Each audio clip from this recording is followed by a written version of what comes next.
Hey y'all, hope you're doing good today. So, in today's message, I want to talk to you about being in a place of not knowing, and and specifically what it means to exemplify and embody a life of humility and surrender, and how that can actually save your life. So that's the topic today. I hope you enjoy it. I hope you're doing well.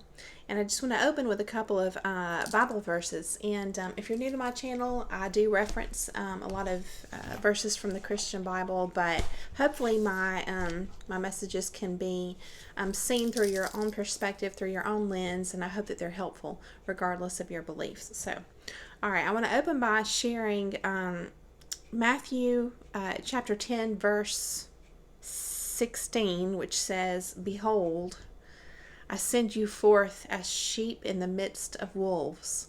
And then a complementary verse is Matthew chapter 7, verse 15, which says, "Beware of false prophets, which come to you in sheep's clothing, but inwardly they are ravening wolves." They are ravening wolves.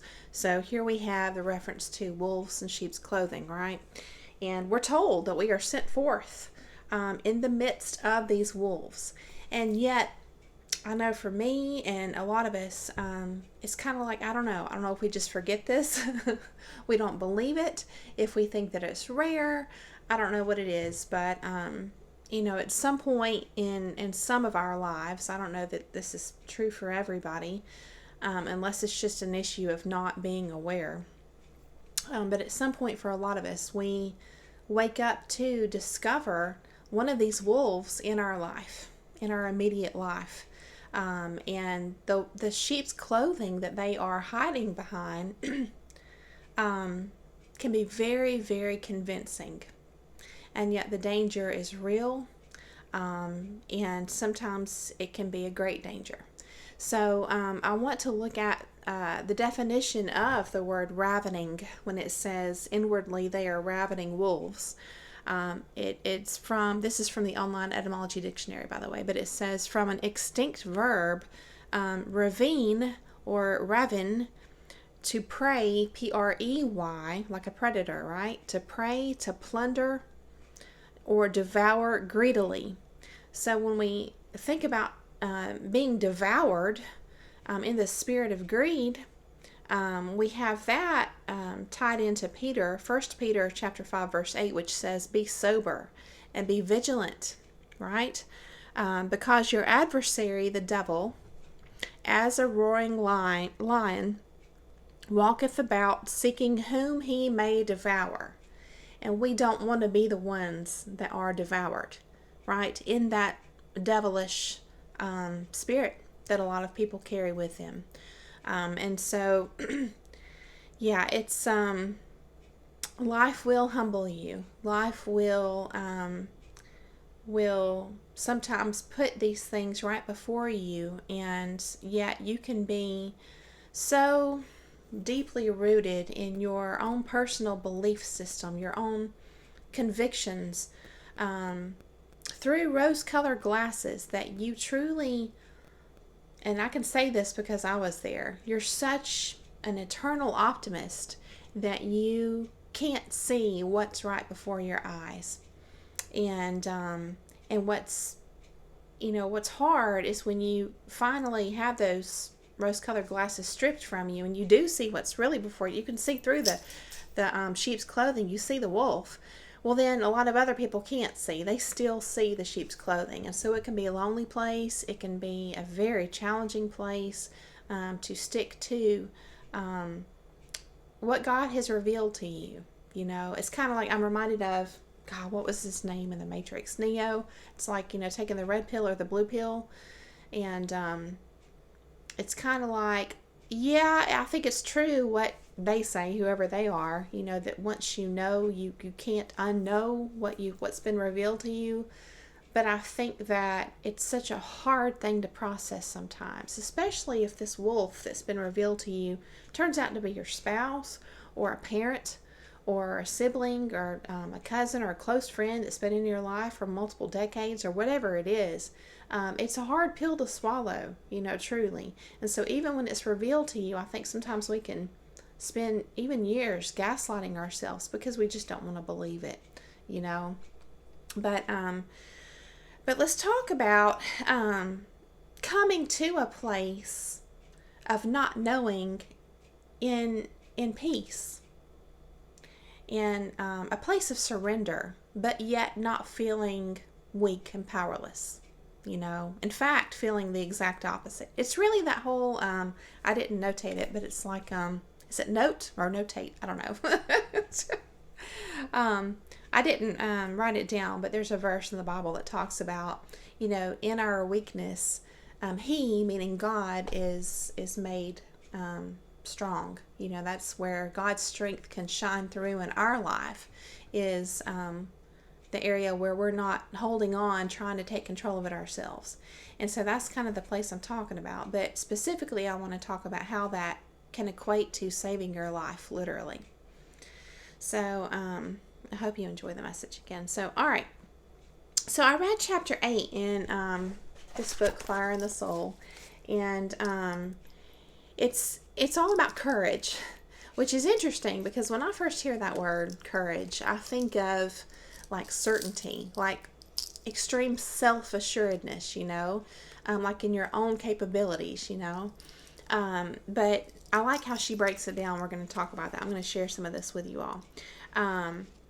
And so think about, let's also be thinking about this saying, what you don't know can't hurt you. You know, I think just a quick Google search showed me that one of the earliest years this showed up, this saying was in 1576. I believe it was written in a book. But we know that this isn't true. We know that what we don't know can in fact hurt us, you know, very badly.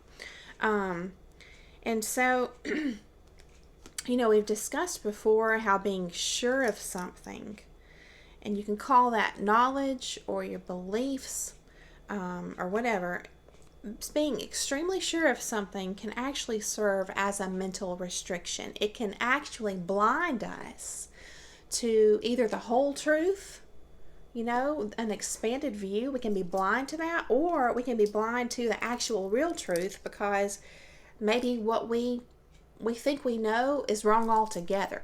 You see what I'm saying? So we can be blind in part or in whole, and that's a dangerous place. It's kind of like, I think of certainty sort of like a religion, and it's kind of like in doing this self-evaluation, which I think is healthy for all of us, right? It's good to catch signs of black and white thinking within yourself. And there's a lot of different ways you can do this, but one way is, and I've done this with myself, is to catch whenever you're thinking in terms of absolutes. You know, like I absolutely, you know, or definitely, or, you know, that's that kind of thinking. You know, there's no wiggle room for, you know, for error. And if we're being fully honest with ourselves, we have to admit that that's just the human nature, is to err. You know, I think there's a famous quote, I don't know who it is. I'll probably misquote it if I say it, but it's Aristotle or Socrates, or I don't even know. But it's to err as human, and that's exactly true. And so, yes, so to operate with a certain level of humility and not knowing can be life-saving, you know, 1,000,000%. So, wolves in sheep's clothing create such convincing personas or masks or facades, right? That they can be so convincing that the mask can actually strengthen our disbelief in anything bad.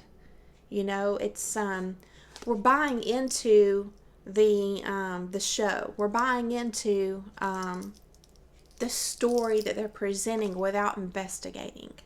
And it's kind of like operating from blind trust, you know, which is very dangerous. But I would say, therefore, our disbelief actually becomes something that a wolf can hide behind. They can exploit our disbelief that there's anything bad in the world. Or maybe we think there's bad stuff in the world, but we don't think it's that prevalent. Maybe we think it's more rare than what it is. And so it's just put so far off in our mind that we just don't recognize it right in front of us, right? And it's almost like our desire for our relationships. Again, it can be romantic, it can be familial, I think is the right term, with your family, someone in your family, someone, it can be a friendship, whatever it is. Our desire for those relationships to be good and true and right and positive can actually position us in a way that's like handing these wolves the fig leaves to hide behind. It's like we just want it to be good and positive and true so bad that unwillingness to see it any other way is actually the fig leaves they hide behind. You see what I'm saying? We're helping them. We're helping them to snow us over in that manner. So it does require strength to be able to withstand the possibility, even the possibility that things may not be what they seem. You know what I mean? But from a spiritual lens, I would say you don't have to just drum up and manifest the strength all by yourself within yourself. You can request numinous help, again, which is, written throughout all these stories throughout history, myths and fairy tales and folklore and all this, right? There's always helpers. And a lot of times it's there's a lot of miracles, and there's what's called numinous help, from the unseen realm. So so that strength, again, doesn't have to be just our own, that's not supported whatsoever. But our beliefs, and by extension, I would say, our disbeliefs can blind us to objective reality. And yet the objective reality may be showing us all these signs that are huge red flags. And, sometimes our friends or family or family can see these, and we can't. It's like that whole saying, love is blind, see. It can be something where, hypothetically, you've gotten involved with someone and suddenly you've developed food allergies, and they're always insisting that they cook for you, and they're labeling your food, this is yours and this is mine, and they're going out, trying to present themselves as overextending themselves, to make like late night grocery store runs to get your favorite dessert, and come back and they open it real quick and grab a fork, and they just get a particular bite out of it and just put it up to your mouth, and you're like, man, this person's just, wow, it's kind of like what they call the love bomb. And yet, you're not making the connection between this sudden development of food allergies, or having, a consistent upset stomach, or feeling bad, or, just this steady physical decline that happens over years, and all this stuff, until maybe you get some test results back that say your body's full of toxins, and you might even get a, kind of a reality check or slap in the face when you have a technician that says you need to detox, and you need to be very careful as far as who you accept food and drinks from. That sometimes it takes something extreme. This is just examples. Sometimes it takes something extreme in our life to rock our world, to wake us up, to shake us awake, and it's you can hear a lot of these stories, and even watch the show Dateline is what I'm thinking of, where it's kind of like reenactments and stuff. It's just like they. It's really not funny, but I've always made the joke, like they never, Dateline never runs out of stories to share, and it's because evil is always active, it's just always walking about, like in the verse here, walketh about, your adversary, the devil, described as a roaring lion, walking about, I can't say that word good, to roar, but he's walking about seeking whom he can devour. And we don't want it, I would say we don't want it to be us, but we don't want it to be anybody in reality. And yet, if you're the one who can see the situation in another person's life, you can't make them see it if they're not ready to see it. Which is why I call certainty more like a religion. All you can do is to pray. We're told to pray, not only for our loved ones, but for our enemies too. Because I would say because they are being, how would I put this? Exploited from the spiritual realm, from the demonic realm. They're being exploited. You may be the target, but ultimately, there's big consequence for them too, right? So, yes, it's a lot to take in, but objective reality is what we want to strive to be able to see, to be strong enough to be able to connect those dots and to not, turn away from it and just put those glasses back on and take the blue pill and go back to sleep. We don't want to do that, because your life can be on the line. So when we demand that life is comfortable and that, sometimes we can do that by seeing any kind of problems as our fault. Like, well, I must be going crazy. I don't know. This is kind of weird, but it must be me. I must be seeing this wrong or whatever it is. That's what creates I think what they call cognitive dissonance, where you've got proof right in front of you that things are fishy, and yet you don't want to see it. And so there's like this, you almost have like these two scripts running side by side, and you're trying to make sense of them. You're trying, you know which way you hope it is. You know which story you hope is true, but yet you can't deny this other stuff you're experiencing either. So I just want to say I understand. That's a very hard place to be in. But you can pull out of it. You can come out on the other side. And I just, encourage you to hang in there and to recognize that, you may not even be conscious yet of all the conditioning that you've been through in your life to make you doubt yourself, to make you question yourself to the degree that even what's right in front of you, you struggle to see it for what it is. And let me say this too, don't feel like you have to convince anybody of what you've been through, because here's the thing. If you are, depending on the season you're in, when you're trying to make sense of all this stuff, it's kind of like you may be in that season of struggling with, well, what do I believe? How do I make sense of this? And during that season, you're still engaging with and hanging out with or whatever this person in question that may or may not be a wolf in sheep's clothing. And so maybe you're starting to share your concerns with a really close confidant, which I would caution you on that.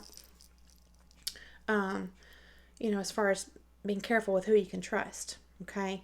But you may be starting to share your concerns over here, and they're thinking, well, you're still going out with them, or you're still, having dinner on a regular basis with them, or, you haven't moved out, or so it's kind of it can make you look like you don't know what in the world you're talking about because you're sharing these concerns, but yet you're still hanging out with this person. So, let me just say that it's kind of dangerous when you're sharing these concerns in this kind of a situation, because this person can start to talk you out of trusting yourself, because they don't see that person this way. All they see is the very well constructed sheep's clothing. See, and you're struggling with all the many glimpses of the wolf underneath that has been revealed to you. That maybe the Lord revealed to you, but he hasn't revealed to this person, So that can just add to your confusion and your chaos, and the mind fog. It can add to it and make your your exit to safety, it can delay that and it can make it more tricky, you know. So just think about that. You don't have to convince anybody, you know. But I would say it is good if you can find a therapist that, which even that can be dangerous. If they're not well trained in this area, they can even add to your internal dialogue where you're gaslighting yourself, you know. So just use caution, but in general, I would say a licensed professional therapist who truly understands personality disorders and people that have a malignant type personality, they can help to strengthen your trust in yourself, you know. But your very life depends on a stance of humility, I would say, and being able to let go of old perceptions and beliefs, okay? Especially when it comes to about people you love, people that you think you know, okay? So in this book, in chapter 8, it talks about 3 types of courage. So let's start by looking at the term courage. From the Online Etymology Dictionary from the 1300s, you have courage, C-O-R-A-G-E, meaning heart, as the seat of emotions, or it means spirit, temperament, state, or frame of mind. And in Latin, you have cor, the root C-O-R, meaning heart. And then what's interesting is we also have the Proto-Indo-European root, Kurd, K-E-R-D, meaning heart. And then that ropes into the word accord from the 12th century, meaning to come into agreement, or to be of one heart. Okay? And that, I would say, is the kind of courage that we need, so that we don't have to pull strength only from ourselves, which is why going through this kind of stuff drives a lot of people to spirituality if they've never been there before. Or if they were there, if they were religious, then they're going to become spiritual. Or if they were already spiritual, it's going to deepen that greatly. Because I feel like, from my experience, it requires divine assistance. You know what I mean? So I liked that. I liked researching courage and core, meaning heart, and kurd, tying into accord, meaning to come into agreement and to be of one heart. You know, so you're not walking this path alone anymore at this point. At some point, when you're willing to accept that assistance, that numinous help, you're no longer having to fight this battle alone. You know? So she talks about different kinds of courage in chapter 8. And she specifically mentions willful courage, which she kind of, my impression of what she says on that willful courage is courage that you just try to create from your own willpower. Which is okay. It's better than not having courage at all. But I would say it's limited. It's limited. And then the second type she talks about is psychological courage, which is when you're doing, you know, a lot of work, you're introspecting, you're healing childhood wounds, and she expands on all that. But then the third kind of courage she mentions is spiritual. And she starts to go into another section within the chapter, talking about courage and lucidity, right? And so that's really interesting. And let me see if I can find it. So she pulls a quote here from the Apostle Paul that says, "We see now but through a glass darkly, but then we shall see face to face." It's kind of like that spiritual courage is the kind that starts to develop over time. And I would say maybe these are stages of courage even. You might even look at it that way. Like, you know, you need courage. You're starting to see what's before you. You know this is going to be a huge pill to swallow. You know that you may even be in danger.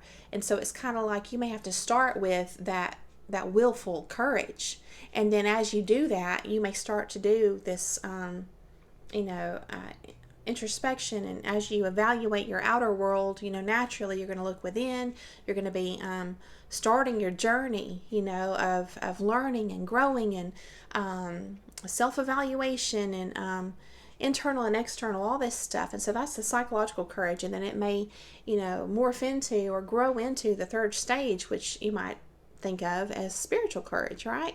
And then you start to understand that quote that now we see as though through a glass darkly. Like in other words, we acknowledge, we come to a place where we acknowledge that no matter how hard we try to understand all this stuff on our journey, we're limited.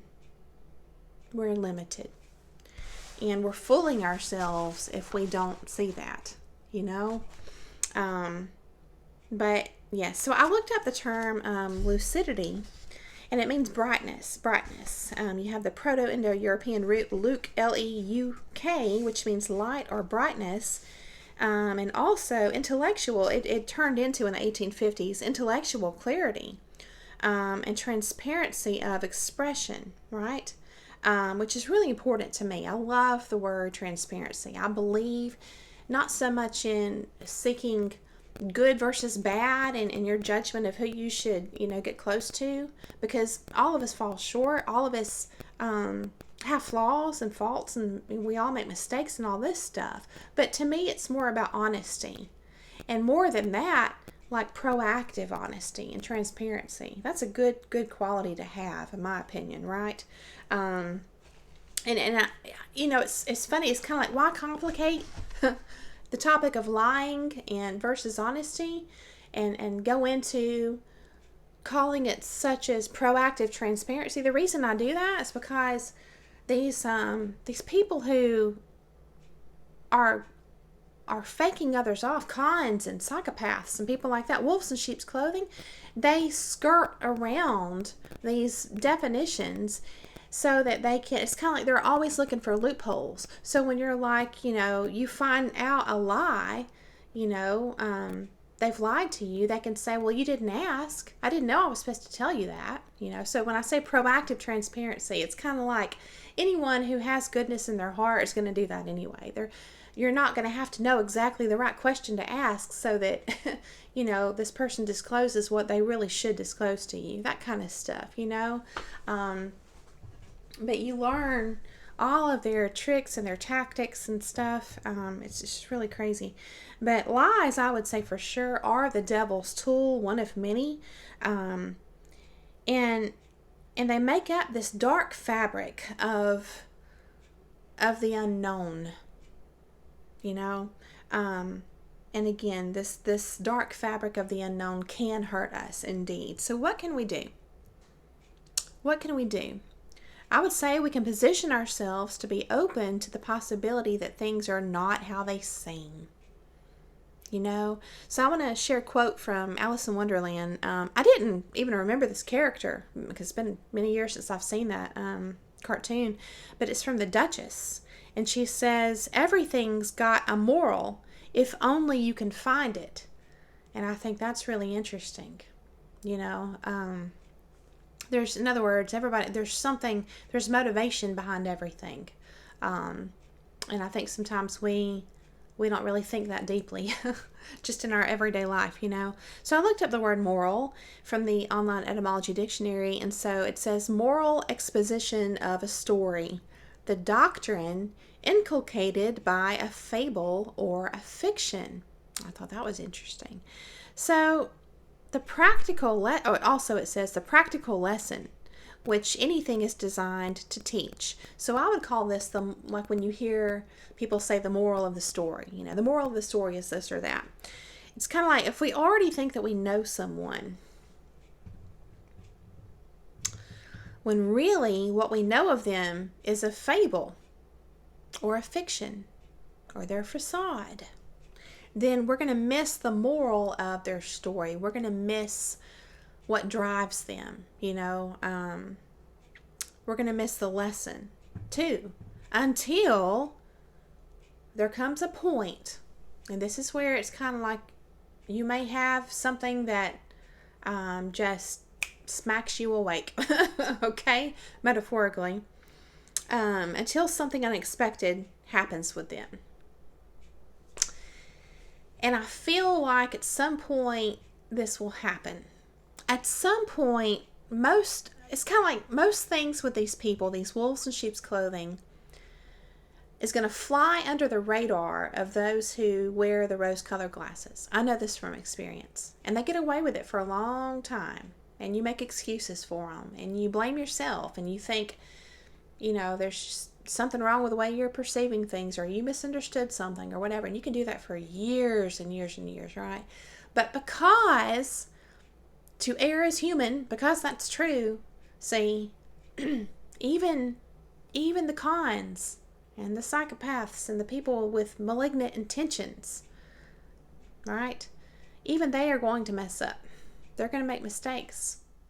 And the best I feel like we can do for one another is to help one another stay humble enough to admit that, we need to leave a little room as far as certainty goes, to be able to not be blinded completely all the time, 24/7 in every area, so that we can see when one of these mistakes happens.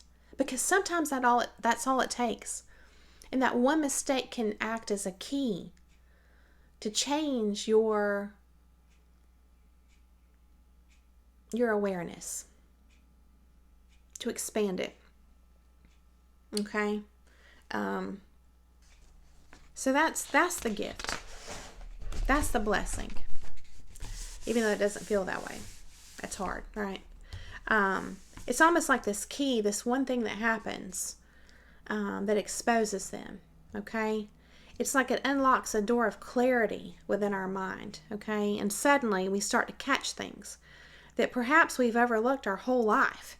Stuff like patterns that they have, or where their actions don't actually match their words, like future faking and all this other stuff.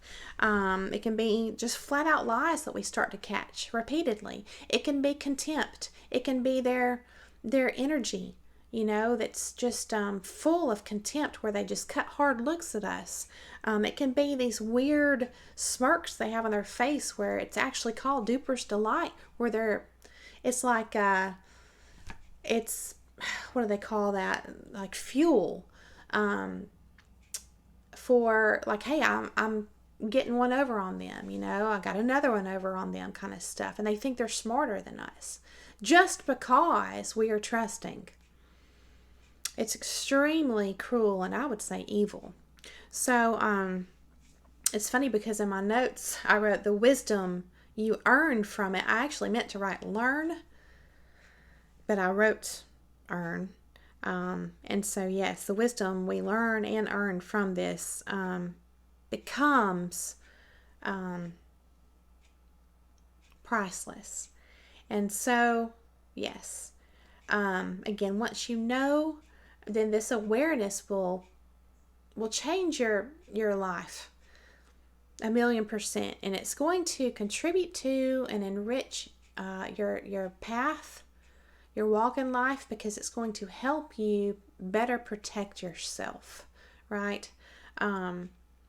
So, again, I've said this before in past videos in different ways. It's kind of like these people, when they get away with stuff like this for years, faking people off, and they can get away with it for years, they get so arrogant, and they think that they're in charge. They think that they're in control, and so they're crafting this facade ongoing. It's an ongoing story that they are, or script that they are writing to fake everyone off.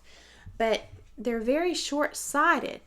I talk a lot on my channel about having an expanded view, or a bird's eye view, because the bird's eye view, the expanded view, is that their tiny little false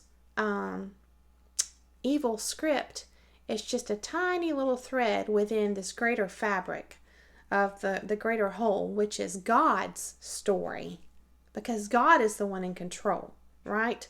And so any good father, if you think about it, is not just going to sit back and let evil just continually get over on his children, collectively forever and ever and ever, and that's it.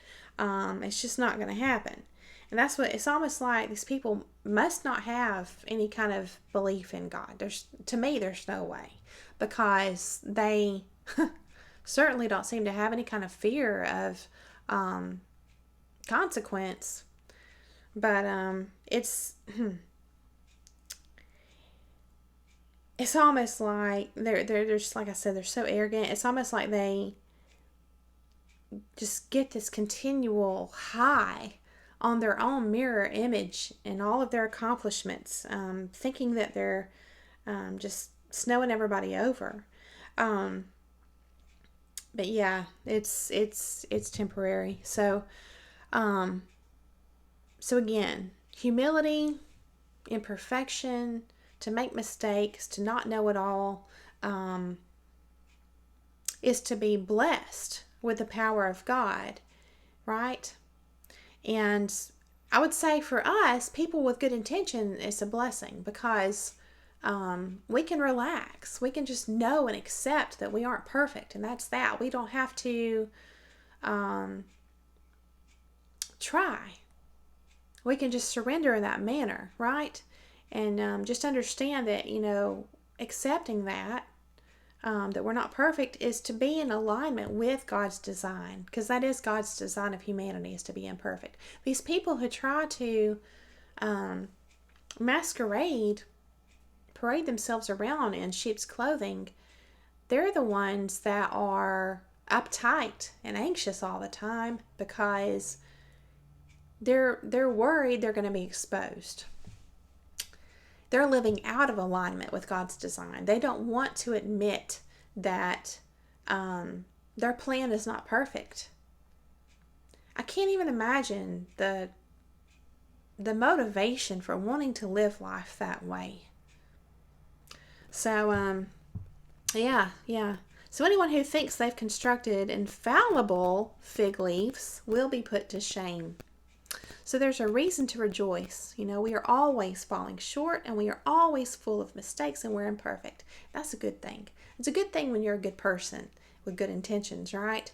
And it also means that we are living in accord with God's design, or we are of one heart with God. We're not God-like. We are just under His protection, as our spiritual Father. You know what I mean? So our willingness to be open to things not being how we think they are can save our life. Absolutely. So I hope you enjoyed the message. I'm going to go ahead and have a part 2 if you'd like to listen. I'm going to share a little bit from chapter 8. Otherwise, thanks so much for listening, and I hope you have a beautiful day, and I'll see you again very soon.